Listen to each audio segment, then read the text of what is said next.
Hi guys! In this video you will learn how to master aggressive sniping in Call of Duty Mobile. Well, to do that, select the right loadout. Choose a sniping rifle that suits your playstyle. Weapons like the DL-Q33, Arctic.50, and Locust are popular choices for aggressive sniping due to their high damage output and mobility. Equip attachments such as the extended barrel, tactical stock, and laser sight to enhance accuracy, handling, and ADS speed. Pair your sniper rifle with a secondary weapons like a pistol or SMG for close quarters combat. Master movement. Agility is the key to aggressive sniping. Practice straight, sliding, and jumping while maintaining accuracy to evade enemy fire and land precise shots. Use cover effectively to minimize your exposure while peeking out to take shots. Utilize the environment to your advantage to outmaneuver opponents. Perfect your aim.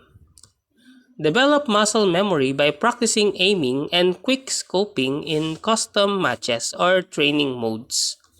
Aim for the upper, chest, or head to ensure one-shot kills, maximizing efficiency and conserving ammunition. Experiment with sensitivity settings until you find the perfect balance between speed and precision for your playstyle. Map knowledge and positioning. Memorize map layouts and high traffic areas where you can capitalize on enemies' movement. Position yourself strategically to maintain sight lines and control choke points, allowing you to pick off targets with ease. Stay mobile and avoid predictable patterns to keep your opponents guessing your next move. Utilize equipment wisely. Equip tactical and lethal equipment like grenades and flashbangs to disrupt enemy movements and create opportunities for kills. Consider using perks such as lightweight, ghost, and dead silence to enhance your mobility and stealth capabilities. And that's how to master aggressive sniping in Call of Duty Mobile.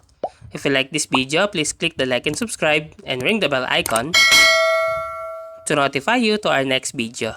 Thank you for watching!